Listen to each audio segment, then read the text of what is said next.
Just got off the ambulance and then they pushed me into the hospital. I was like, "Aye, man, that's Suhail." Suhail came and Suhail was like, "Look, man, you're dying. If you go home tonight, you're gonna die."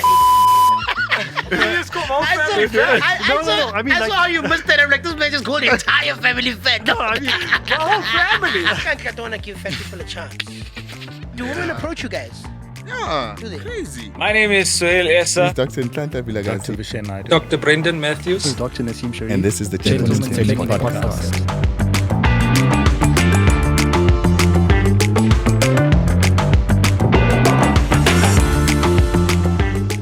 Good evening and welcome to another episode of the Gents Clinic Podcast. 6 South African male medical doctors on a mission to change the way in which we perceive men's healthcare. Join with me today in the studio are my fellow colleagues, Dr. Ntlanta Vilagazi. Dr. Naseem Sharif. and a good friend of mine, Abuti Lolo. Let's welcome Abuti. Yay. I've never felt more unqualified in my life. So I'll do a bit of an intro of who Abuti is, because we got to keep this episode quick. Ntlantla has to head to the gym straight after this. He's prepping for a bodybuilding competition where he's going to stand almost butt naked. I knew you were going to say something stupid. Just in shorts. Just shorts, right? Just board shorts. Yeah, Board shorts, and show everyone that he does not train his calves at all. He focuses on the upper body for these competitions. But let's get into it. We'll talk a little bit about training. We'll talk a little bit about fitness, and we'll talk a bit about Abuti. So I met Abuti. I think I've known Abuti for the better part of the last eight years or so. So yeah. Probably about 8 years. Abuti and I met at a comedy club. I can't remember which one, but some comedy club. One of them. When there still used to be many. Yeah, when there used to be many before COVID wiped all of them away. Thank you, China. So, Abuti and I met about 8 years ago. Abuti is a comedian, entertainer, MC, performer, you name it, he does it. He hails all the way from Secunda. Most of you don't know where that is, but Sasol, if you know Sasol, that's where Sasol comes from. So Abuti and Sasol, they come from the same place in Mpumalanga. Abuti moved to Johannesburg to continue his pursuit of comedy and to be a entertainer and performer. If I'm not mistaken, Abuti, you also do have a degree. Yes, electrical engineering. Electrical engineering degree as well. If being a performer, MC, comedian wasn't enough, Abuti had to do that as well. And today, Abuti is joining us today to chat about all things men's health. Yeah. So anything else I forgot to mention? No, that's about it. Yeah. Yeah, you don't have to say any more. No, that's great. That's great. I think to start the conversation, we're going to get straight into it. Abuti and I have been friends for a long time. One night when I was on call, I never expected to see Abuti's face walk through my doors. Well, not walk. He strolled, let's say, through my doors for some assistance. And I think, Abuti, would you like to tell us a little bit about how you and I bumped into each other at my workplace? Yeah. I was on a bed, just got off the ambulance, and then they pushed me into the hospital. I was like, "Aye, man, that's Suhail." And I just happened to be there then. And then Suhail happened to be the doctor on call that night. And Yeah, then Suhail came and Suhail was like, "Look, man, you're dying." Really, like, yeah, you're dying, but we're gonna take care of you. We're just gonna find you a bed somewhere here, but then the nurses are gonna prep you in the meantime, and then like you're gonna have to get a catheter on. Oh, yeah. I was like, "You're testing our friendship here." Like, no, Trust Suhail. I ain't taking this friendship too far now. But Suhail, did you have to put up the catheter? No. So the thing is, the rule is generally the female nurses don't put up male catheters. Oh, Really? So some hospitals just have that rule. yeah. Whether they're male or female nurses, it's not about the gender, but it's because it's a little bit more complicated to put in a male catheter. For those of you who are listening and watching who don't know, a catheter is a pipe that is inserted in the urethra, in the pee hole, which goes all the way into the bladder. You inflate a balloon to make sure it doesn't come out, and then it stays there, and we use that to monitor your urine output, or we can use it to test your urine, whatever. And so that night, all the nurses were like, yeah, just go put in the, you do this all the time. And I'm like, yeah, but you don't understand. Me and Abuti, Conflict of interest. this is a conflict of interest. I don't want to see this man's penis. Then tomorrow it's awkward. So, well, thankfully, somebody else, I can't remember, was one of the nurses that put in the catheter? Yeah. Okay, so one confident You're nurse. asking me. I can't remember. I think the important question to ask you is, how did you end up there? How did you end up needing a catheter? What happened? All right, so long story short, I was diagnosed with diabetes, right? So I think that's when we came about finding out because I had DKA. So I started experiencing those symptoms, I think the Wednesday before. So all of this happened on a Monday. So the Wednesday before, I started going to the toilet a lot. So I told my partner that, hey man, I'm going to the toilet way too much. So I think on the Friday, I had a comedy show in Witbank, and even there, I started not even being able to contain my pee anymore. So it got to a point where it got bad. And then on the Saturday, when we were going to gigs, I think I had like 5 gigs on that Saturday. But we're getting late for all the gigs because I just constantly had to stop all the time. Like it was a thing of every 15 minutes or so. And then I was like, on Monday, let me just go see a doctor. So on Monday morning, I went to go see the doctor. But when I got there, I was so damn tired. So I just asked her if I can sleep on a bed while she does all the tests. So she done the test. And then while she was doing the test, she couldn't do one test. I think she couldn't do, potassium, if I'm not mistaken, in her practice. So she was like, I need you just to go to the casualty just so they can do this test and then you can go home. Then the ambulance came to pick me up, took me to casualty. And I got there, BP was out of the roof. Everything was just looking bad. So then the doctor that was helping me at the hospital said, I'm going to have to stay over. And I was like, no, man. The other doctor said, I'm just coming in for a test and I can go home. She's like, look, if you go home tonight, you're going to die. We're going to have to... We're going to have to make you stay here. Okay, not here. Because that time I was in a private hospital. Now the problem is, here's where the fun part is. I was on a waiting period on my medical aid. So basically I wasn't covered. Our private hospital came, with that bill. Crazy. I guess that's what AHI is trying to get rid of. Hey, private hospital came with another bill. You know when they come with a bill and you don't know who to call immediately? You're just like, what's the other option? And they're like, we can find you a bed in a government hospital. And I was like, let's go, boy. Just to go back a little bit. Sorry to disturb you, Lolo. You mentioned DKA. I mean, I'm sure a lot of people are probably going to ask themselves now, wait, you diabetic? Or what is... that's the fun part. That's where you guys are going to tell them. Wait, so you don't even know what it stands for? But I love how you say it with confidence. What's it? Diabetic ketone... Acidosis. Acidosis. I was going to say acid, you see. So complications, basically. The worst complication you can get. Complication. Your body has to now resort to using a different form of energy because you can't utilize the glucose that's in your system. So your glucose is super high, but the insulin can't get it into your cells to use. So you start using ketones, your body goes into acid, it becomes very acidotic. So and then you have all the symptoms that you have, the breathing, the fast-paced breathing.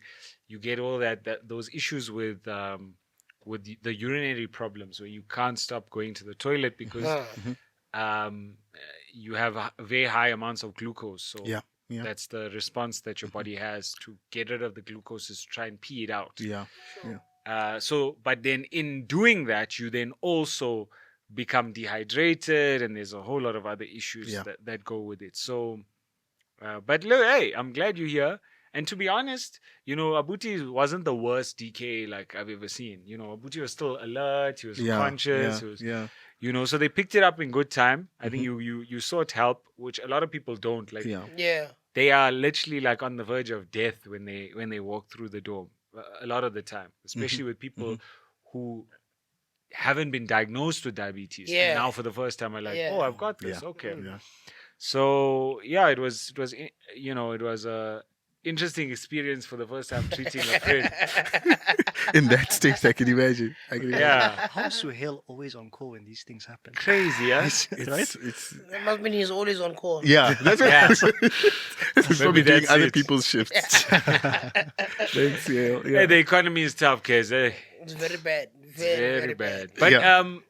just to share a little bit of knowledge, because the people always like us to drop knowledge before we just Yeah. talk nonsense for the rest of the podcast. Diabetes is actually the second biggest killer in South Africa by a recent study that was done here in SA. Second biggest killer in South Africa after TB, and they believe that the reason why TB is so prevalent is because of HIV. So after HIV, the prevalence of HIV in this country is 7.9 million. Okay, so that's how many people in this country currently, on average, have HIV. Number of people with diabetes in this country is 4.3 million. Yeah. So it's not far behind. Yeah. Right? And one could argue, the mortality rate from HIV is 85,796, if you want an actual number. So people that die from HIV-related diseases. Now, diabetes, it's hard because you could die from a lot of different complications. You Sure. could get a DKA. It makes you more prone to infections. Exactly. And you could die as a result of that. And that's sitting around 28,000, the mortality rate. But I think it's one could argue it may actually be more difficult to live with a disease of lifestyle, a non-communicable disease like diabetes, because with HIV, for the most part, patients who take their ARVs can live a fairly normal life. There's no injections, there's no other, with diabetes, it's you start generally if you diagnose later on in your life with type 2 diabetes. So the difference is type 2 diabetes is related to your actual cells in your body not being able to utilize the glucose. Yeah. Okay, is that a good? Yes. Good. It's good. Let's say type 1 is insulin dependent, type 2 is insulin independent. Yeah. So the difference means that type 1, you need insulin in your body. You don't have any insulin. Yeah. Type 2, you have insulin, but it doesn't work well. Okay. It doesn't, yeah. Cool. So the insulin drives the glucose into your cells so that you can have Utilization. energy to use, for whatever purpose that you need to use the energy for, right? Yeah. And so what tends to happen is obviously the glucose in your body rises and it has no purpose, no value. Yeah. And so if you are diagnosed early on in your life with type 1 diabetes, that's generally speaking, it's hereditary. Okay. You either, it's hereditary or you're born, it's genetic. Genetic. Yeah. Yeah, you're born with it. Type 2 is generally a disease of lifestyle. So either through your weight or diet or a variety of different factors, you become insulin independent. Insulin resistant. Insulin resistant, sorry, that's the term I'm looking for. Your body becomes resistant to the insulin that is secreted by your pancreas, right? So if you have type 1 diabetes, you may need to be required to inject yourself every day with insulin.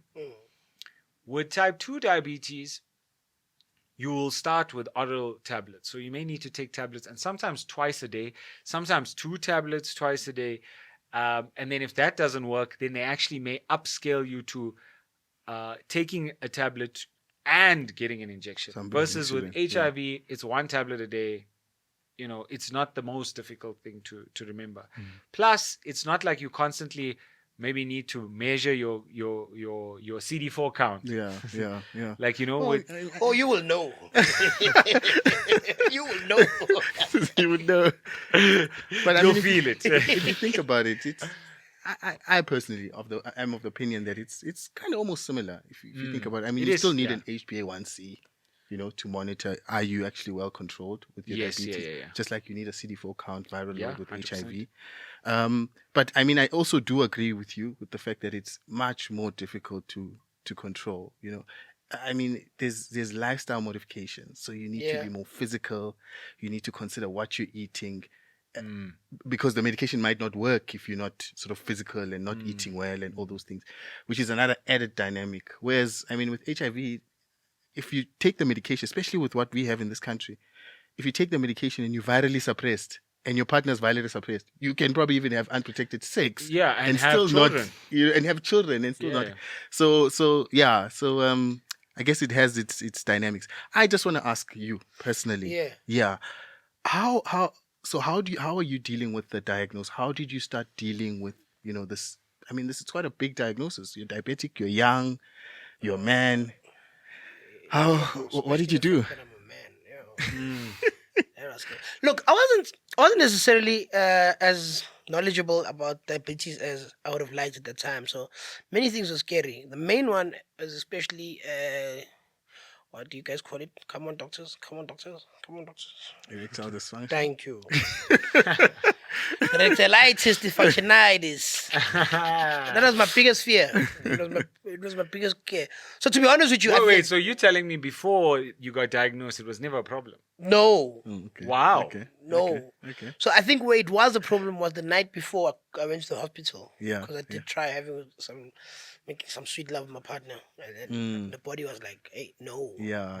And then that's when I got the idea that, hey man, you know what? I think I might have diabetes. Yeah.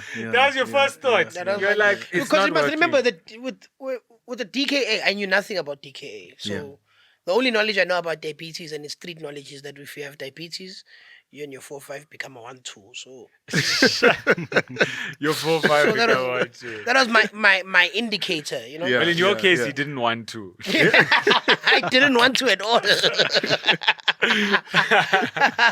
So now that we're coming out of getting discharged from hospital and things are looking like I'm going to survive, it's a thing of knowledge and actually learning and going through the things.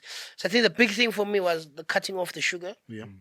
which is hard. It's hard. Oh, yeah, it's very hard. Because you don't realize how much sugar is evident Everywhere. in every. Exactly. Yeah. Exactly. So now you're reading labels of everything, and you're like, oh my god, even Powerade, you know, like Nothing to drink but water. it's like Really? it's a life of but water, you know. Yeah. So I had to start from there. What was the toughest? Like, what was the toughest food group that you had to give up? Jägermeister and Red Bull. Oh wow, Yeah, and that's a alcohol truckload is of also a sugar. tough thing. I mean, if you're someone, especially with the lifestyle that you have, obviously you're a performer. You don't only do comedy; you also MC events. Yeah. You also are like, I don't know, would you not a club promoter, but like a Like a club MC. club MC. Yeah, hype man sort of vibe. Mhm. You know, when I was admitted and then the doctors were trying to get a medical history about me and also a lifestyle like analysis or what you may call it, they're like, how much alcohol do you consume? And I was like, 1 to 2 Jägermeisters per day. Then they're like, a glass. What? Like a glass. I was like, no, a bottle. What? Damn. Yes. And like, how does that come about? I'm like, look, if I start gigging on a Wednesday, for example, yeah. and that's a bottle down on a Wednesday, and then on Thursday is another bottle down, and then on a Friday, maybe 2 bottles down because the Friday is a longer day, and then a Saturday could be like 3 bottles down, same thing on a Jeez. Sunday, and if you add that up, that comes to about 8 bottles per week. Yo. Which is basically about Yeah. 1 bottle per day, and then they're like, what? And to me, here's the thing: to me, it's like Was it something cognizant? Like, were you? no. It just was happening, and you No, weren't like, think about it this way. It's in your workplace and you have water to your It's like water. disposal. Think about it. Entertainers, yeah. Yeah, like you have water to your disposal. There's a bottle of water in your fridge. When you just walk past, you can grab one. Yeah. You come back, you grab another one. You know, and then when you sit down to calculate, you're like, what? I drink 8 bottles of water per day. And they're like, oh, I drink a lot of water. So it's the same thing with the alcohol. Because you must remember, I'm not buying this alcohol. This is riders. It's coming for free. We're in the clubs. By the time in the club, 1 hour is a lot. And 1 bottle of Jägermeister is down. There's another one that has come through. So Yeah, You know, it's so the yeah. environment. it's only afterwards when you're now sitting down like, this is how much alcohol I'm drinking. Yeah. This is how much It's a Red lot. Bull I'm drinking. It's a So lot. only when I'm telling them and I can see the shock on their faces, I'm like, whoa, guys, the life we're living. To a point now where this doctor, when they're done taking notes and everything, so it's a bunch of student doctors and then they have like their prof or whoever she is. And then she's like, okay, this is what you're going to do for him, 1, 2, 3. And then in the end, she's like, check for withdrawal symptoms. I'm like, what? Like, it's not that deep. But I mean, okay. It's not Yelp, it's just really, Jaeger. it's really not that deep. No, because okay, I'm not sure how long would you say you had been consuming that much alcohol for? Yeah, you can say for about, like, I think post-COVID, we can say 18 months straight. 18 months straight. Yeah. Well, then some people would go into a draw. Maybe, oh look, you're a big guy. Maybe it wasn't. I mean, if you look at the volume, the doses, the amounts that you were taking, An it's still entire a lot. bottle An per entire day bottle is of a lot. anything, I think, Yeah, is, it's still a lot. It's So I too mean, much. I think it's justified in, like, if I saw you and you had told me that in the emergency unit, I would be like, yo, this guy's going into a draw now. yeah. So it wasn't that deep for me, but it was seeing them. So it's a thing of also speaking to, if I can say, normal people, and the shock on their faces when, like, oh guys, you guys are doing too much. Because we have this conversation around ordinary groovers. It's a normal thing, like, oh, only one, oh yeah, no, it's normal, get you more. know, like, Yeah. it's a normal thing. But now when you finally speak to professionals, and they're like, hey man, this is too much, like, oh, you realize. So but then to come back to you, now it's also the exercising, because I was already in the gym before all of that happened, and I just continued. And the only reason I went to the gym was because I felt very unfit on stage. So I really just wanted to get fit. So luckily I was then working out. So now it became a thing of to couple the working out is to start eating healthier now. And I think that's how we got to the post of, if I can say, recovery, or not being at a state of being scared anymore, or worried, knowing that okay, I'm fine, because this is the life I'm living, and also giving up your simple things like white rice and substituting with brown rice, and all those things. And then now, that's when you finally see that actually eating healthy is like one of the biggest scams in the world right now, because it's so expensive. So much more expensive to eat healthy Oh, than to it's actually so find. Then expensive. to just But grab it's a also burger. exclusion. Like, when you tell patients to avoid sugar, they'll be like, okay, I'll just not put sugar in my tea. You realize, no, it's the Coke, it's everything. It's the starch, it's the bread, the rice, the pap. And even in diet, it's usually a lot of, your main thing in your plate is the starch. Right? It's the pap, the rice, the bread. Yeah. So you need to tell them, look, reduce the starch. Don't eat that fat cake, that junk food, all those different things. Yeah. Water, more protein, more vegetables. Then that's your plate. You know, it's easier to give up the normal things around sugar. So when somebody says give up sugar, it's easy for you to channel your mind to say, I can't eat cake, sweets, chocolates, Coke. Yeah. But it's the other underlying things The that carbohydrates. you know what I'm saying, that you don't know of, and yeah. that you need to give up. And then at a certain point, you're basically just eating like boiled chicken and rice and drinking water. Yeah. You Yeah. know? That's So basically, This is my You're diet. basically conquering your whole life. but how do you, like, okay, you obviously follow or adhere to a very strict diet because of your training regimen and because you compete competitively in bodybuilding. So where do you get the motivation men's from? Physique, Like men's physique. Yeah. men's physique, the board shorts and the Yes. They no put legs. trousers when they go on the stage. Yeah. They put on There's guys' no more, you no fascinations. longer wear G-strings. No. No, his competition they don't wear G-strings. No, it's not like that. So we more, like you're saying, board shorts. So it's the abs, the well-built chest, Sure. arms. That's how we get sort of judged. Oh, yeah. And I mean, it's a passion for me. It's just something I like. I enjoy it. You enjoy the challenge You of can even, yes. And the challenge is that, I mean, to get there, I mean, it takes, to look like that on the day, took me a good 40 weeks of consistently. Obviously, it changes. It's not, I don't eat sugar for 40 weeks. No ways. Yeah. I don't eat sugar maybe the last 4 or 5 weeks. But just that But when you say discipline and sugar, the when you say structure. sugar, like what he was referring to, is it no starch at all, or you not eating refined sugar? No refined sugar. So it's not. I still have my rice, basmati rice. I still have my, butternuts and stuff like that, but no honey, no sugars. I don't generally drink a lot of fizzy drinks anyway. Okay. Yeah. And what I find difficult is paying attention and like sort of thinking every time you put something in your mouth, how much sugar is in this. I mean, someone else can think it's a bit crazy and obsessive and whatever, but like I said, I'm more obsessed with the discipline that comes with it. I find it drives me, and Yo, I I'm love obsessed being with the complete opposite. and I love being in control. I just love knowing where I'm going in terms of my body. But Yeah. it's just it's just a me thing. I want to know. So were you started on any treatment? Yeah, I started afterwards? on the injection Yeah. and Sinjadi. Okay. Sinjadi is a tablet. Oh, So okay. I was started off with the tablet and injection.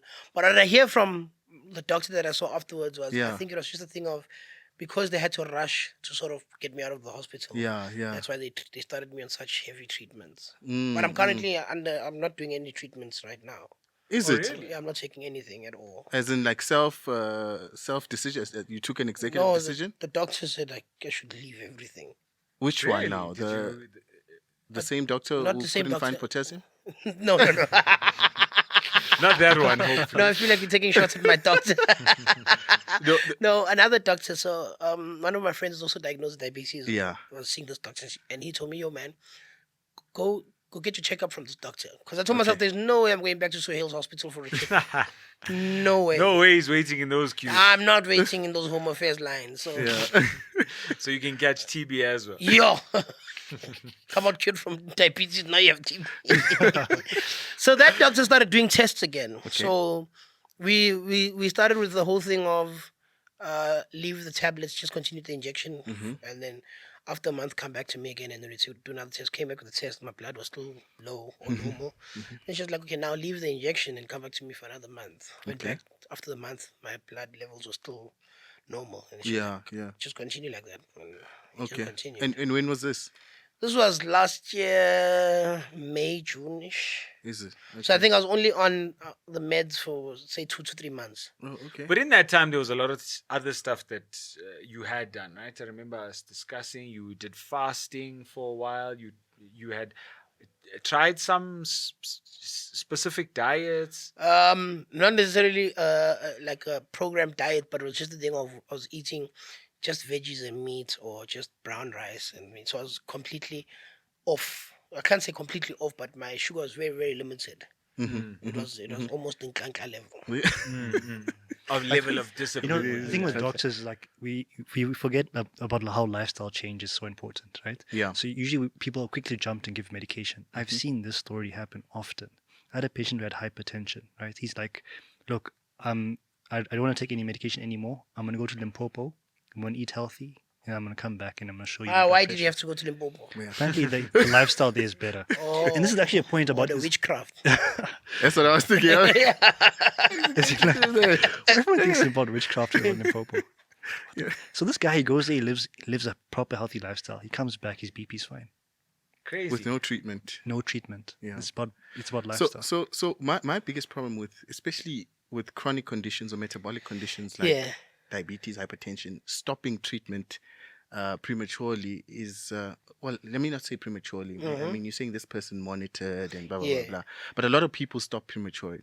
So you will come and your sugar is now normal. Maybe you forgot to take your medication, and when they look now, your sugar levels are fine. They don't bother to look at your HbA1c.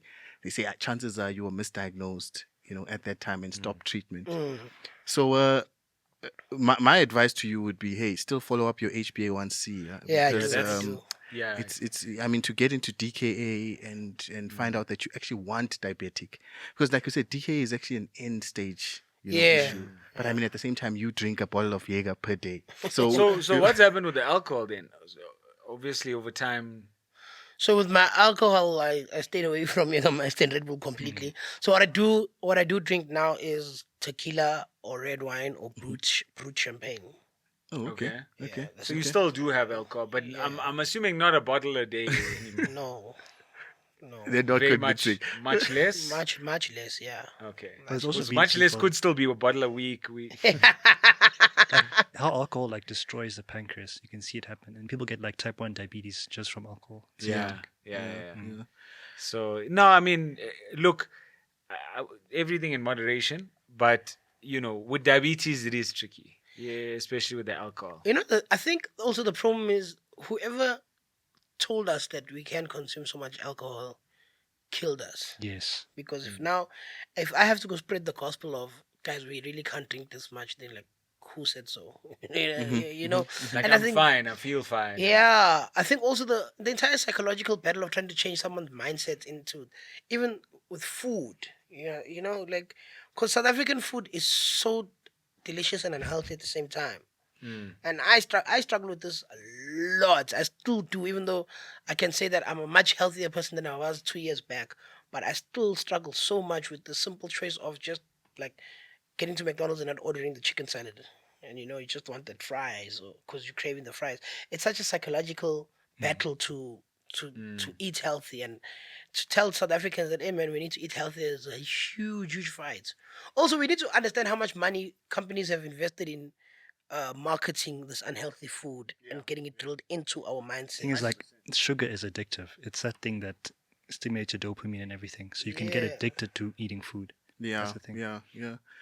So, uh, I'm not digressing. I just wanted to. I mean, it's because I probably learned this year. What I'm Okay. about to say. As doctors at med school, we're trained, like in terms of metabolic issues and weight loss and diabetes and those things. Sure. We're trained that if you see someone who's either obese or has a high BMI and is struggling with these conditions, you kind of need to focus on their lifestyle, and by lifestyle it's generally, like you're saying, changing, making you more Yeah. physical, making you eat, and sort of putting them on some kind of medication to treat their problem. We're never really taught a lot about what, for example, you can find twins, identical twins, who you find the one is super overweight and the other one is not. We're assuming these people are a bit genetically similar. You find that he can eat 5 slices of bread after school, and his brother eats 3 slices, and he's fine. Or like people from the same household, from the same parents, Yeah. who are exposed to sort of the same sort of lifestyle, but the one eats a bit way more, or eats the same but gets tends to retain more and builds a lot of fat compared to the other one. Other one, yeah. So we're not really taught on the fact that there are actually other aspects of diet and weight gain that are beyond your control. There's some people, for example, who have less sort of GLP-1s, who have less, who sort of get hungrier more frequently. Sorry, what's a GLP-1? It's a receptor. It's like a hormone that's it's a hormone that's released basically, and yeah. It makes you feel fuller. Yeah. Oh, okay. So Sure. it's a type of hormone. It helps That's with released, fullness. Like, It so helps with, once you eat, it gets released. If I understand yes, that yes, correctly, yes, yeah. So it gets released. Actually, it gets released when you even start thinking about food. So it gives you that hunger and no, sorry, I'm actually saying that fullness. it's the fullness. Yeah, but it helps with the fullness. It helps with the gastric emptying. It helps with the insulin release as you eat. But this topic I want to explain. Like, you always hear people say it's out of my control. Like you just said that. Like, Mhm. oh, some people, this person eats 5 loaves of bread, he's fine. This guy eats and he's Yeah. okay. See, the thing is, it's also thermodynamics, right? So if you know the thing about carries in, carries out, right? Okay. So like gym guys usually will say, I can lose weight eating just donuts. You've heard about that thing. As long as my BMR as long as what I eat is less than my BMR, right? No, that's Based on true. metabolic rate, right? So you work out the calories of what you're eating and you work out how much your BMR is, and if you eat below that, you will lose weight all the time, right? And the thing is, a lot of it is environment, okay? So you can see people, you say, okay, these twin studies, one twin will be like not overweight, other guy would be like overweight, right? It's also environment. Like he's telling you about the story with alcohol, right? Where you are affects you a lot, right? Yeah. You can even see like in a family, there'll be a lot of people who are overweight and you say, oh, it's probably genetic. I have a close friend, right? A very, very close friend. His family is overweight, but that one man, through willpower alone, right, lost all that weight, right? No. What This I'm trying man. to what I'm trying to say is that we're not discarding.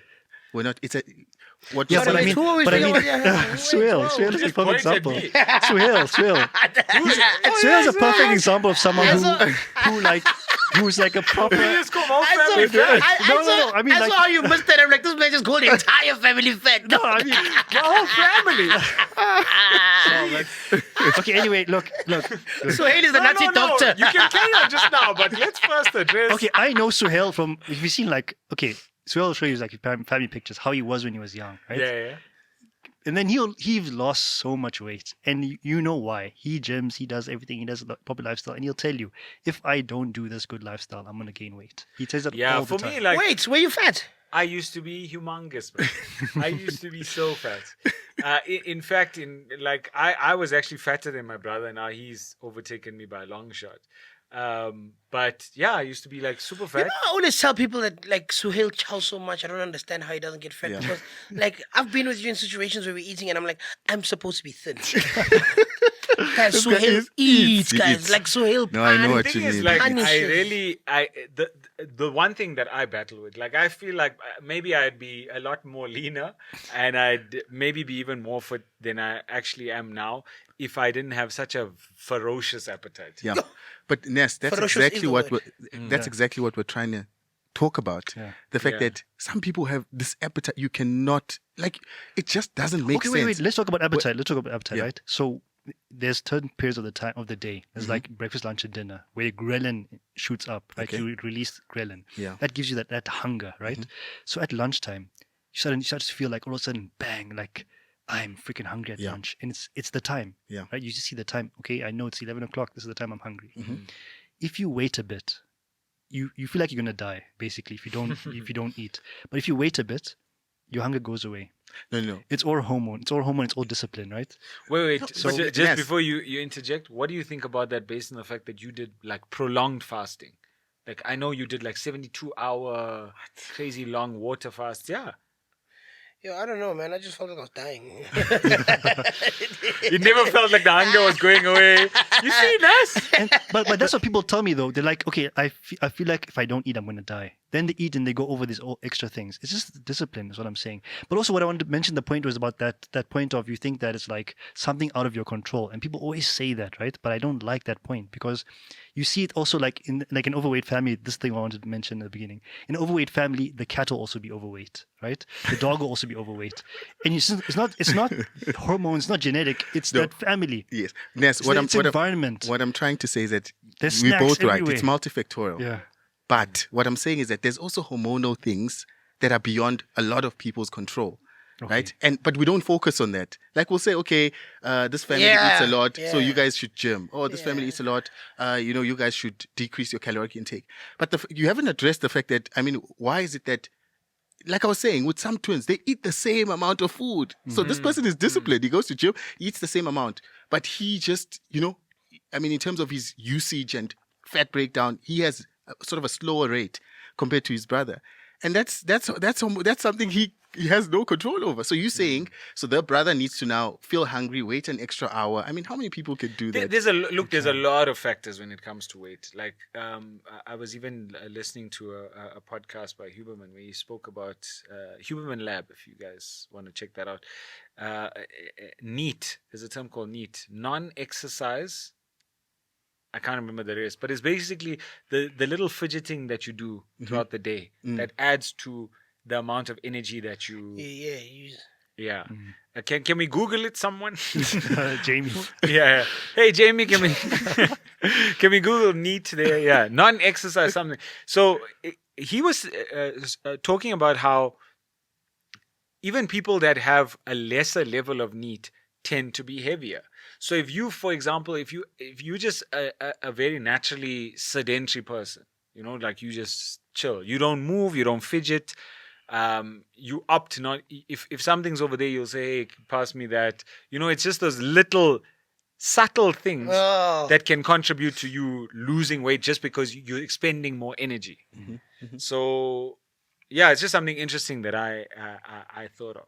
Like swiveling in your chair, like like tapping your tapping foot, all the time, whatever it Yeah, is. yeah. And he even said, like, specifically, so people that exercise a lot may tend not to have as much non-exercise activity or whatever because they don't have the energy to do it. They're like, I'm dead tired from doing all that exercise. I don't need it now. And how are you finding the exercise and using that as one of your weight loss? I think for me there's seasons because it's like there's a time where you thoroughly enjoy it and you dedicate it, and then there's like a week where you're just like it's a struggle getting out of sure. bed. But overall, I do really enjoy it. I think it's a nice addition to my day just to know I'm out there just exercising, getting getting those calories burnt or Yeah, whatever. It's, yeah. I do find I've always been. Okay, let me not say always and lie to the people, but for a vast majority of my life, I've rather been an active person because Yeah. in school we played sports. Yes. Okay. And Yeah. then, when you were older, like your teen years, you're 17, 18, you were more gym freaks, Yeah. per Yeah. se. Yeah. I know it doesn't show, but focus. But so, like, it was a thing So of. where do you think where do you think the point came in where you kind of didn't bother about that, like fitness or health and all of that stuff? I think fitness became less of a priority when now the career started taking up much of my time. Because now we get into a point where you're forever tired. Like it's just gigs. You come home 5 in the morning, and then you're trying to sleep the whole day, and then you have a meeting at 1, and then from 1 already you're starting drinking again because your day has kicked off, and then you're gigging again until maybe 6 in the morning, and then sometimes you come home at 7, but then the problem is that you have like a EFF rally or an ANC rally that you need to perform at, which is at 3 p.m. So Yeah. and it's probably 3 p.m. in another town that's maybe a 3-hour drive.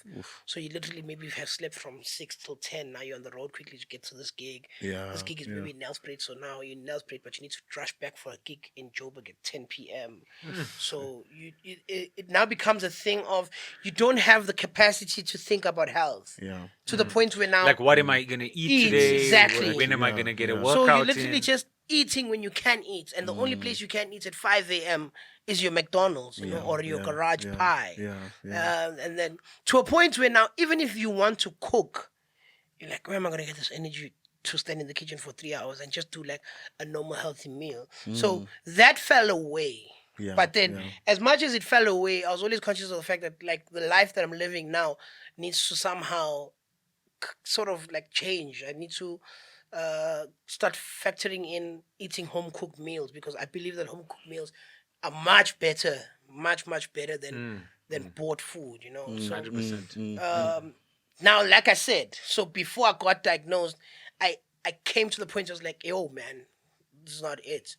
Because I'm sweating on stage, I'm breathing heavier, my words are not coming out properly because I'm just so tired. I'm like, I need to get back into the gym and actually prioritize And just being fit. And tell me, and this is probably a question to both of you, do you feel like the fitness culture is toxic on either end? Do you Yes. feel like there's a toxicity about being in the gym? Yes. And do Like you feel welcome? I don't want to give fat people a chance. Like, you know what I hate about buff guys? I think buff guys they're never satisfied with their body. Like they can never walk into the gym, take off the t-shirt and be like, yo, I have a 6-pack and chest, my life is fulfilled. Like the only time they will be fulfilled is when they can tell a fat person don't give up. That's when now they've established their goal, they've established their purpose in life. Now they're happy. Like when they just walk up to a fat person, like, you're not doing it right. Do it like this. Slow down. Don't focus on the treadmill. Focus, like, guys, okay, give me a chance. Give me a break. Like, I think that's for me and my entire life because I've always been fat, and that has always been my pet peeve about the gym. It's just that one can't think that can change your life in a day. Like dog, like let me just. You find me sleeping on a treadmill. I know what I'm doing. I know you don't It's do that. content. Like leave me. I'm Make trying sure to you be guys fast get in the my- videos. You'll find them. I'm trying to be fast in my dreams. Like, allow me. So I think that for me, and I think they come from a good place. They they just want, they're like, dog, I was fat. Like for you are fat. Like you feel like you can tell a Lolo, like, man, you know what, this is what I done. But like, dog, sometimes No, look, I think, okay, I'll ask Nhlanhla just now what advice he would give you if he had to see you in the gym. But like the thing I would say, like for me, genuinely, I just felt like the exercise for me was the main thing. Like, I'll be honest with you, my diet has always been problematic. Not that I don't really like sugar. Like, it's not something I crave. I don't like I cakes. noticed that about you, yeah. I don't like cake, sweets and stuff, but a pizza, I'll finish a pizza.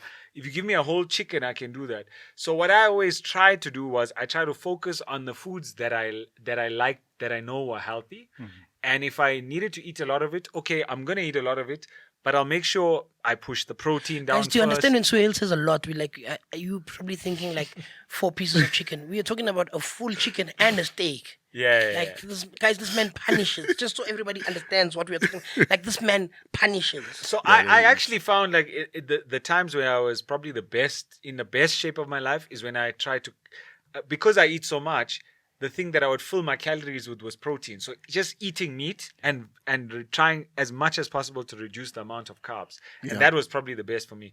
So I would say try and find something that works for you. Like even you said, even Tlantla was mentioning earlier about the, it's a 40-week prep before you get on stage, right? And in that time, Tlantla is not saying I don't eat sugar or I don't eat the foods that I want to eat, but it's I'm gonna diet maybe 6 days a week, and on one of the days I'm gonna have something that I want, and I'm gonna look forward to that thing. And I think that's important, is like in moderation. Yeah, moderation.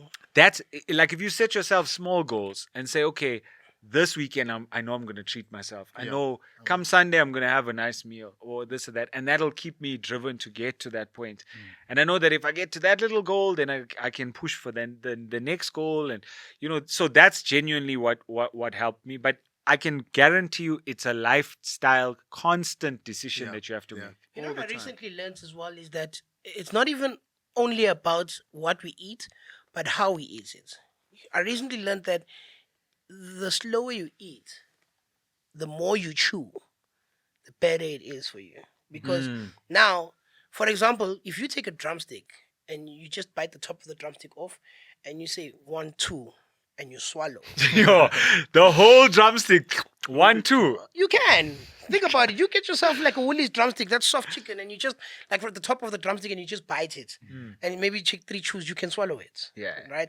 And if you chow like that, but that drumstick, when it's still traveling over here, your mind's telling you that Dr. Lolo giving still us some hungry. sound advice. There's actually evidence. You know what I'm saying? No, So it's true. by the time that drumstick is still traveling down, you can chow a thigh. And before the drumstick or the thigh has reached down, you're chowing a breast. Yes. So if you chew slow enough and you swallow slow enough time for the drumstick to get down, you'll find that you won't even be able to finish the thigh.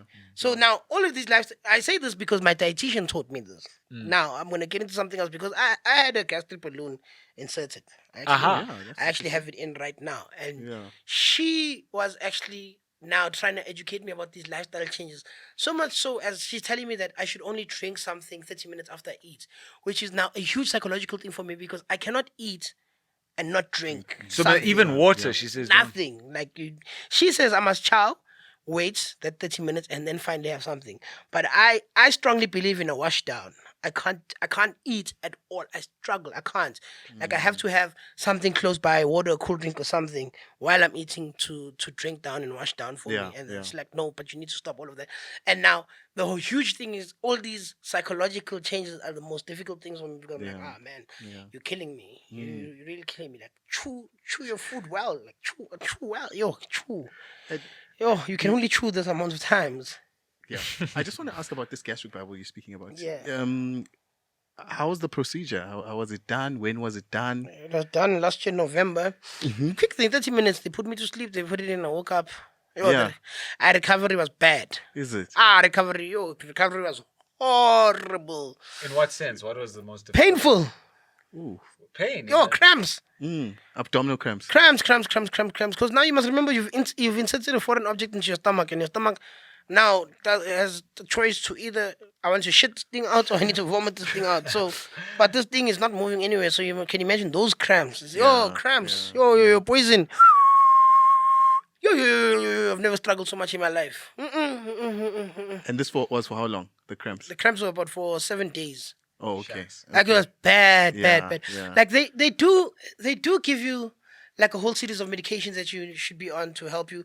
Luckily with me, because I'm not a person that vomits often, I didn't have the vomiting.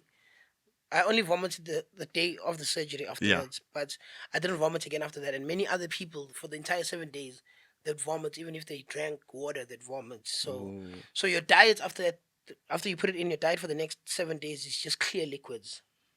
So it's just water and maybe rehydrate for electrolytes and whatever, but you just don't clear liquids. And for many other people who've had it inserted, as soon as they drink So when you something, did that fast, that was after the balloon was inserted. that was after years. So Wow. then other people, whatever they put in comes out same Yeah, time. But for me, luckily, it was just And have you cramps. found that the bubble helps? Like, I don't know, with your appetite, or it's It it's meant does. to try and reduce your It appetite. does. It really. Or you can't eat as much as you. It really, really it's does. more One, you satiety. can't eat as much as you want, and two, you feel fuller for much longer. Yeah. But yeah. also, the entire thing is, I think because your stomach sort of gets used to this balloon being in there, it also now goes according to your discipline. And if your discipline goes out the way, then you can just go back to normal chowing. Like for me, for example, my eating has gone back to Is normal it? because of Yeah. lack of discipline on my side, on my end. But this is what I was trying to point out to Nassim, that there's certain factors. No matter, I mean, this guy's putting in the work. He's going to gym. He's trying his best to diet. He's had a gastric bubble done. He's doing well. He's doing well. I mean, his gastric space is small. But if you still have the same amount of hormones being produced for you to eat X amount of food. Okay, let's ask. then you I'll might- ask you might be Nassim this struggling. question, Yeah. but I'll also ask you directly. Yeah. Like, do you believe your physique is in your control, or do you feel that like everyone's body is different, and perhaps there's other influences that play a factor? Like, how much of it is in your control? That you believe, if I had to do this, if I had to gym like Ntlantla, if I had to leave the podcast at 8 o'clock at night and still manage Still to think about the gym. think about going on the to treadmill put in for an 30 hour minutes of cardio. to do that, like, do I think that I'm going to, or do I think that it's just not in my control and there's just factors that I don't have any control over? What do you think? Look, man, I honestly, I do not know. Such a thing that I've gymmed for a very long time in my life, and I've never ever looked as if I'm going to get thin. But at the same time, nobody professionally has told me that, look, you can never be thin. And I do honestly think that, in terms of what Nkanka was saying, I do honestly believe that actually needs to be in a professional opinion. Somebody needs to be able to tell you that, look, Bana. Because to be honest, I feel like a lot of people go and blame their thyroid, and I'm like, bruh, your thyroid is just chilling there. Like, what did I do? That's my thing as well. Is that What did I do? if I didn't have to go, anything to do with this. if I have to go that route of saying that maybe it's genetic and whatever, then I'll give up and I'll probably die in the next 6 months. Understand? So, and as much as yes, there could be those things, I don't necessarily want it to be my excuse, but I am conscious that it might actually just be a thing. I might also just be on that bandwagon of my thyroid is not doing the things because I try. Yeah. I try hard, but So like there are obviously medical conditions that can cause you to gain weight, right? So like hypothyroidism, Underactive thyroid. right? So if a thyroid is like a hormone by the neck, right? It produces thyroxine. Gland, you mean? A gland that produces a hormone called thyroxine, right? So it gives you all that energy and like Regulates your regulates your metabolism, right? So some people have low hypothyroidism, right? So I've seen people who they swear it's their thyroid. We check the thyroid, it's not the thyroid, right? Or we've seen people who are trying to lose weight and they're doing it well, but then you see it's maybe subclinical hypothyroidism, right? So TSH is fine, but the TSH is high, but the T4 is like normal, right? In those cases, most people don't actually give thyroxine in subclinical, right? But I think as a room, you should just give thyroxine, right? That actually does help them to lose weight, right? So okay, there are those cases, but Yeah. obviously, if you are doing the lifestyle things, you will lose weight, right? That's true. yeah. Right? Yeah. There's no way. Like I've seen I've seen like people who have been in the clinic for like years and years, and then we'll talk about lifestyle with diabetic patients. It'll be like, Doc, you're the first person who told me about these things for like 5 years. A lot of it's just education. Do you know about these things? Do you know that Coke that you're putting, that oil, that ultra processed food, all that junk food is actually bad for you, Yeah, right? Those yeah. biscuits, all those things. Yeah. And then like, what? I just did not know that, right?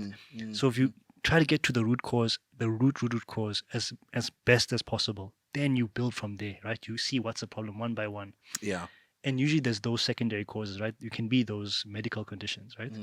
But if you've gone through all those things, then you can do those other things, those other medications, Yeah, sure. those other procedures. Talking about those other medications, I do not know if you know about any. I mean, I've been trying to allude to them the whole episode. So there's obviously new research that's come out Sure.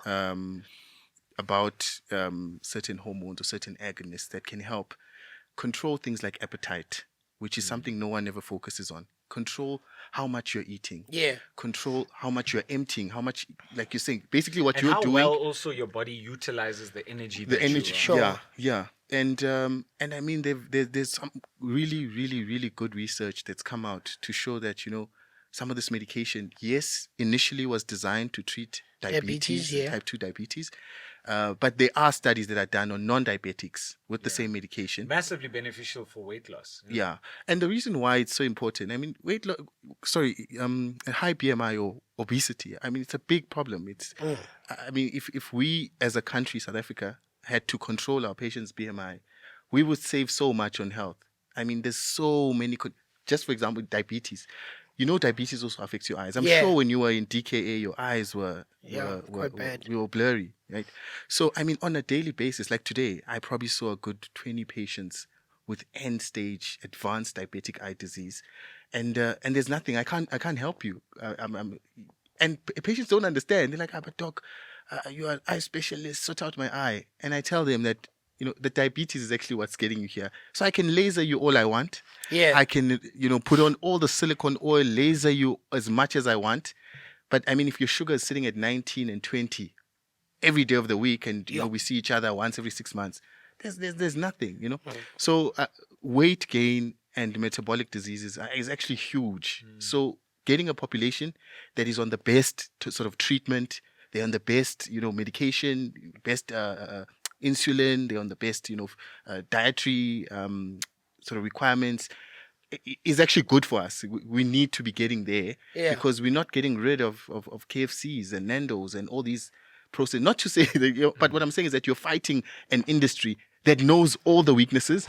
They know what they're doing, these people. And They know trust me, exactly. they will just only get better and better and better because all they care about is making the most. Sure. And our bodies are not adapting to any of this. So Suel, do you want to tell us a bit more? Yeah, maybe? no. Firstly, have you heard of Ozempic? Yeah, I think I've tried it once. Oh, okay. That's cool. Yeah, then I couldn't find again. And then, Okay, well, you've come to the right place then. So, yeah, we actually are about to launch Ozempic as one of our newest products that we offer at Gents.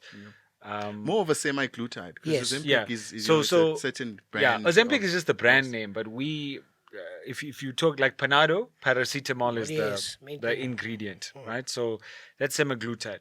And semaglutide, what it actually is scientifically, it's a glucagon-like peptide 1 receptor agonist, and the drug decreases blood sugar levels. And the decrease is theorized to be caused by the mimicking of the incretin glucagon-like peptide GLP-1. Right? It also appears to enhance growth of your pancreatic beta cells. So your pancreas has these beta cells that secrete insulin, which is important for obviously utilizing the sugar that's floating in your blood. Right? And additionally, it inhibits the production of glucagon, which is the hormone that increases glycogenolysis, which releases stored carbohydrates from the liver, right? And gluconeogenesis, or the synthesis of new glucose, so making more glucose in your body. It stops that. It prevents that. So it reduces food intake mainly by lowering your appetite and slowing down digestion in the stomach, so it helps you feel fuller for longer. Right. And in that way, you reduce your fat. So, yeah, it's an interesting I mean, we've seen with a lot of our patients, and oftentimes, just like you said, the main thing guys worry about is the erections. So they come to us, and it's funny you said that yours didn't work when you're in DKA, but generally it's when your diabetes has gotten so bad, what actually happens is the sugars damage like this the lining of your blood vessels. Yeah. Particularly in the hands, the feet, all the end organs. So Peripheral, wherever it ends, That's where. So here, feet, and the other thing that Yeah, ends. yeah. Small vessel damage. Your 4-5. So a lot of the time we get the patients that come through the end stage diabetes, and then they've also got erectile dysfunction, and now we've got to try and cure everything. Yeah. So we start with the process of trying to figure out where we need to treat first, right? Do we need to sort out their diabetes? Is it a testosterone issue? And genuinely with this product, a lot of the time it's a combination of factors, because having a big BMI, being quite heavy, and being insulin resistant can also be related to testosterone deficiency. Am I right, Nes? Yeah. What's the relationship there? So I mean, being overweight, having a high BMI means there's more fat cells, right? So you have more aromatase in your body, and that converts the testosterone into estrogen. So you have low testosterone because all of that conversion is happening. Yeah. You also have insulin resistance, right? Yeah. Yeah. Yeah. So I mean, in essence, what we would then do, for example, let's say you were complaining that your 4-5 is now a 2-1. A 1-2. Or 1-2. It doesn't want to. Or does not want to. Yeah. Is we'd obviously try and start from scratch with lifestyle modification and getting you to exercise and seeing how much just that bit can do for you, right? And then if you are functionally hypo, sort of you're producing less testosterone for whatever reason, we'd probably step you out to a bit of TRT, obviously looking at your age and telling you all the complications, because that's very important, especially for young people. We're seeing a lot of young guys, which we try, and obviously they can't necessarily be on TRT. They still retaining their fertility. They still want to have families and things like that. Yeah, but in older gentlemen, we would then start them on TRT, and because TRT by itself, energy level improves, sleeping improves. I mean, a lot of the things that a semi-glutide would do, you actually do get from naturally from testosterone. Just the energy, the decreased mental fog, and all of that stuff. And then we monitor for about 6 months, see how you're doing for that. And then if you're really, I mean, there are some people, I mean, if you're sitting at 160 kilograms, there's only so much TRT can do for you as well. Yeah, true. So there are actually studies that are opposed to concurrent use of TRT and sort of a semi-glutide, showing that there might be a bit of. The thing is, there's not a lot in these things. These are new drugs that are coming out. But I remember reading something about combining the two not being such a great idea. But obviously, all of these things are individual specific. Like, I mean, if you're on someone who's dedicated, someone who can get checked regularly, you can monitor the sugar levels, you can monitor the testosterone levels and the kidney functions and all that stuff. It can be a big difference. I mean, you can drop quite a lot of weight and be the best version of yourself. Okay, moving on to our last How little much segment. is this thing? So currently the with the dosing that we have goes for about 2,500 per month, and the nice thing about it is it's a once a week injection. Yeah. So it's not something that you've got to think about every single day. It's going to help if you've got diabetes. It's going to help as well. It's going to help Some a lot. patients get off their meds and just stay on Ozempic alone. Yeah, which is not recommended. But yeah. I mean, yeah. Yeah, but just to close off, I mean, I've just got a couple of quick fire questions just to get your opinions on them. I know we are talking about Ozempic, we are talking about a semaglutide. There's a big craze; everybody's talking about it. But I've been reading a lot online about like the body positivity movement. Yeah. And people actually, someone came up with this theory that actually it's being driven by pharmaceutical companies. So they want you to be fat. And they'll tell you, But then like, they want you to feel bad about being fat once you are fat. So they actually are trying to promote being fat, and I'll explain. They want you to, you know about the body positivity movement, right? Saying like, oh, be proud of your curves, Sure. and like be big and beautiful and bold and whatever. And that goes for men, women, whatever. You know, we have plus size models, we have all of that, and the idea is maybe it's the pharmaceutical companies that want you to be fat and be proud of being fat because they know that later in life you're going to have problems, and then we can sell you lots of medication and we can benefit from that. Yeah. Yeah. I don't know what you feel about this. Like, what's your opinion on the body positive? Should we say like, hey, it's okay, be comfortable in your own skin, or should we say actually the guy who has abs should be on the cover of the magazine? Like, what's your opinion? I do think there's places where fat people shouldn't be. Like, I don't think we should be encouraging fat people to be on the cover of Men's Health. Yeah. Ideally, I don't think we should necessarily bash fat people for being fat, but we should also not be telling them to be in every space possible, even though that's impossible because. Like the thing that like kind of I don't know, maybe in Nhlanhla you can talk about it because you're more deeply involved in body image and Yeah. but Like the extreme part. so you're on one extreme. Yeah. Now when you look at someone who's like really overweight, how does that make you feel? Because you obviously have like this insane discipline and motivation that this is my goal in life is to look a certain way, and I have to do this, and I have to eat this, and I have to train at this time. So like when I look at that, I'm like, how is the media and everything pushing like this narrative? Like we got people like Lizzo, for example. You know, Lizzo, she's this pop star who's really big, and she wears like this extremely revealing clothing, and you can see everything. Like it's not even curves anymore. It's just blobs. Like, and I'm like, how is this supposed to be empowering to people? Like, I'm not saying you need to look like Nhlanhla. We're not saying that you. Nhlanhla's body takes dedication. Nobody needs to look like Nkanka. Only Nkanka needs to look like Nkanka. Because wow. And also, you've got to admit, like, even with your perseverance and dedication and everything, there's a level of genetics that has to be there at play. No, a lot at play. But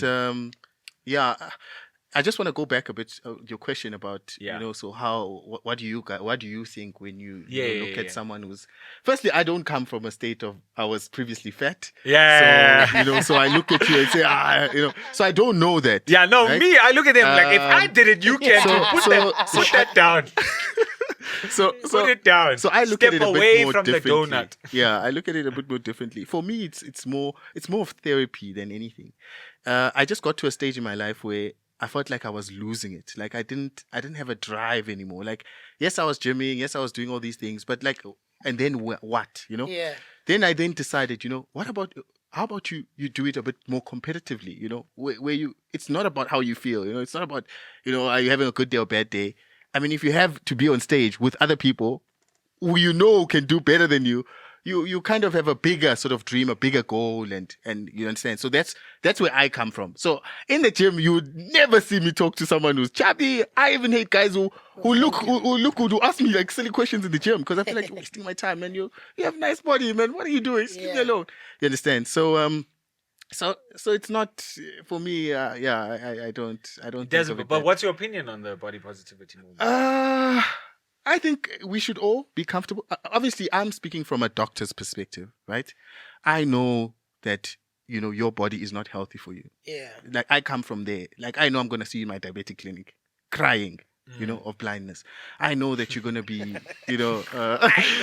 crying of blindness. I know that diabetes and all these different medical conditions are up Enjoy there, your right? donuts while you can see them. So while stocks last. So for me, it's I look at it more like that. But I also do understand the complexities of it. And like I say, I'm a huge advocate for people being on the best therapy. Like just saying someone should go and exercise and, eat well and take metformin. For me, I think we're not doing enough. Look, I'm sorry to interject it, but I think also we need not compromise the importance of telling people to exercise and to be healthy. I've honestly felt it, and I've seen the change in my life. And I'll forever advocate for people just to somehow be active in one way or another. Like you can't just be lazing around the whole day and then just treating body positivity. Like just take a walk. Also for your livelihood and your mind and all the things we're going through, you just need to somehow have an active outlet somewhere for your health, your emotional states, and also for your spiritual state, man. It just improves everything overall. Just that being active, it just helps so many other things apart from. And you being on the fitness and health journey, do you feel the noticeable mental difference? Yeah, so much. I would get like depressed, triggered so quickly by such little things at the time when I wasn't much active. But now I can be in a situation where I was like previously this would have knocked me out. But now I can be like, ah, we'll get through this, Like it helps so much. It really does help. And I think especially as men, we should always encourage each other, especially at the age where we are, to be like, ah man, guys, you know what? Let's save our 40s and 50s by starting now to get healthy. And I promise you, people just need to go to the gym for maybe 2 months, and they'll be like, I hear you. And not only that, even in bed, come back and you'll be like, That's actually what we wanted to ask. I wanted to ask you this because I actually read a study recently that said that fat guys or unfit guys, but predominantly fat guys, last longer in bed than fit guys. really? I haven't been in the same room as them, but Hey, that'd be weird. I don't watch that movie.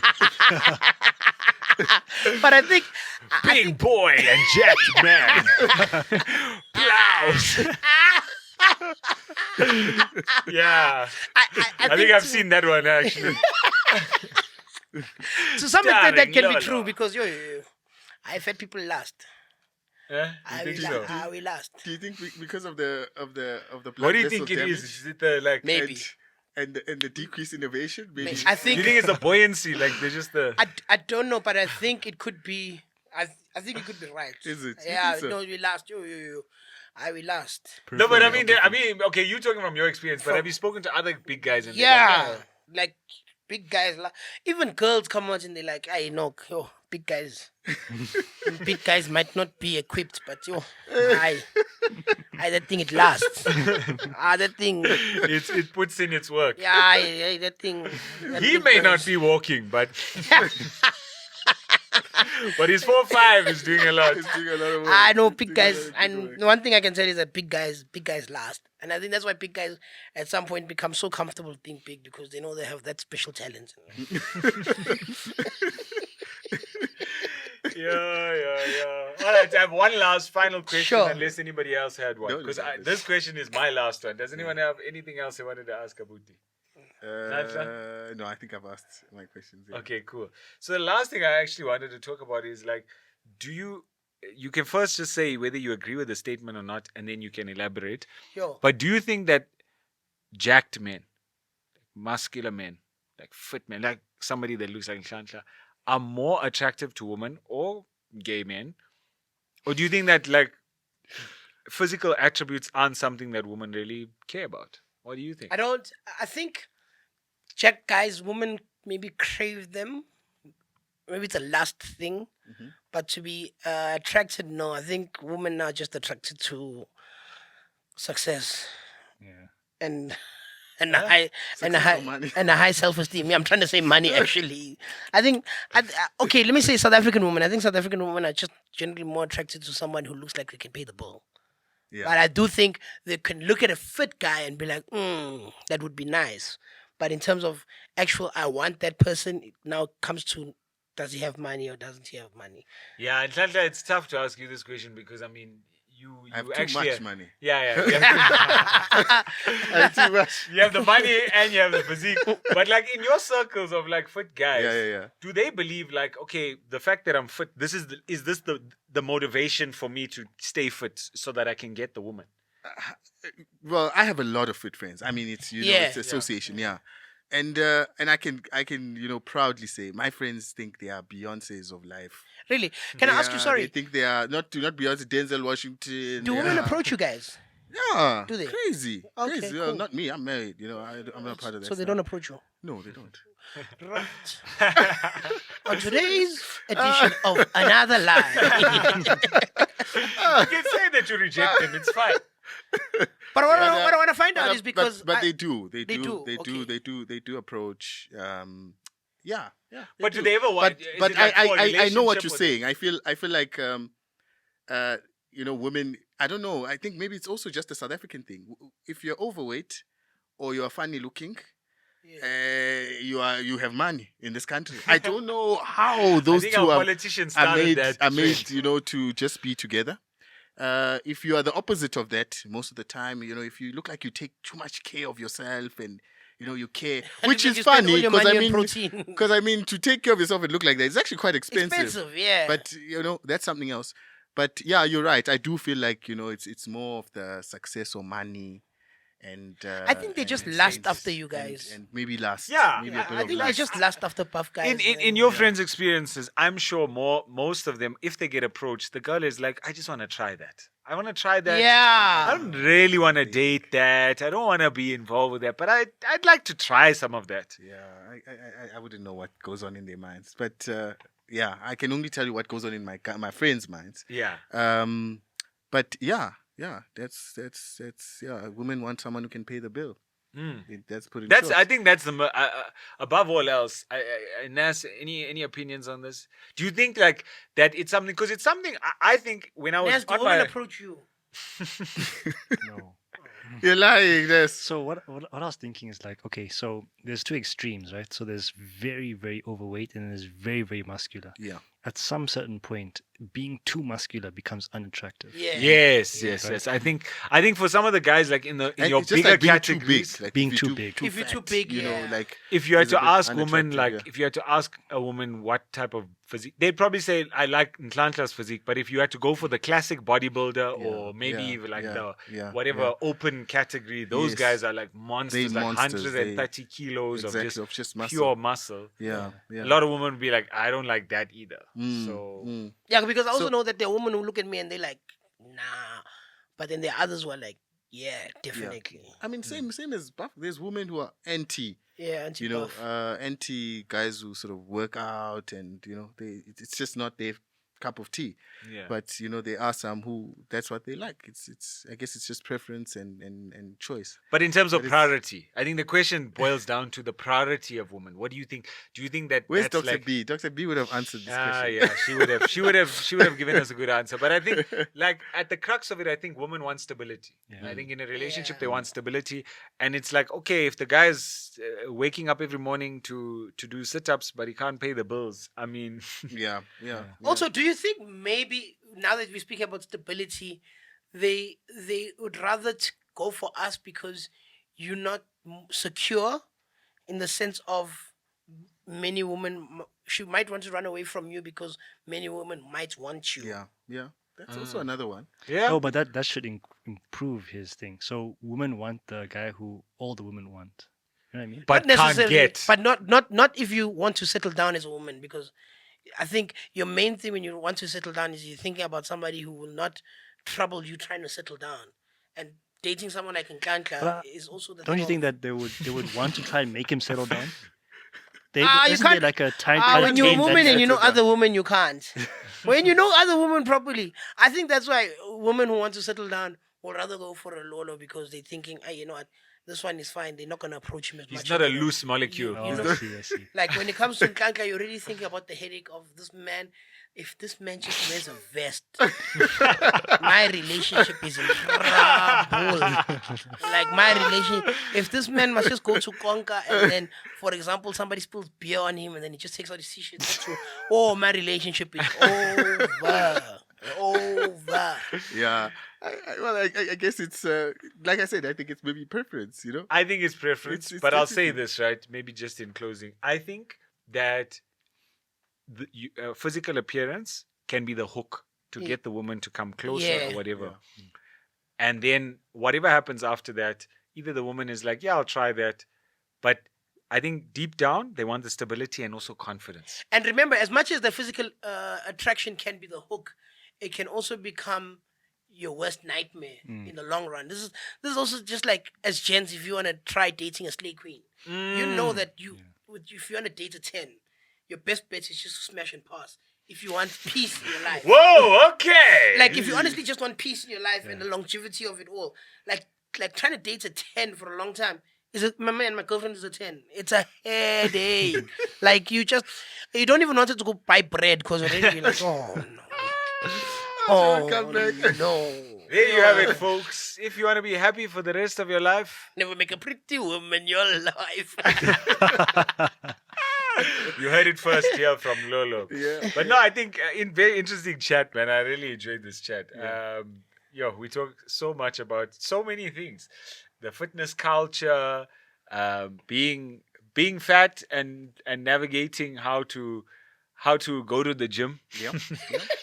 And and deal with these guys. deal with us, you know. Deal with these guys trying to get in their cardio and judge you at the same time. We talked about semaglutide and its potential positive effects that can do for weight loss and for sugar control and to improve your insulin resistance.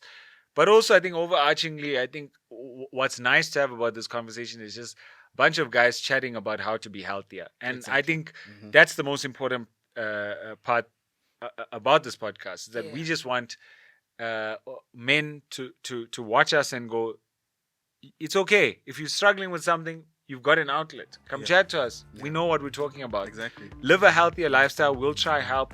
We've been down the same roads. Some of us have been fat and lost weight. Some have never ever been fat. Some have never ever been skinny. But we're all here to help, and I think that's the most important thing, is that we're a community of people who care. And thank you so much for giving us your time. I know you could be grooving Thank you somewhere for right having now. me. Having filling. another two of I said Jaeger. Yeah, Two Jaegers Jägermeisters and Red Bulls. I think we're happy that you found me there in that hospital that night, and I didn't have to put a catheter in, and that you're still here with us today. So thank you very much for coming, Lolo. It's been a great episode. That's been another episode of the Gents Clinic podcast. I'm Sohail Essa. Tlantla Vilagazi. Dr. Naseem Sharif. Your guest, Abuti Lolo, and we out of here. We're out. Peace.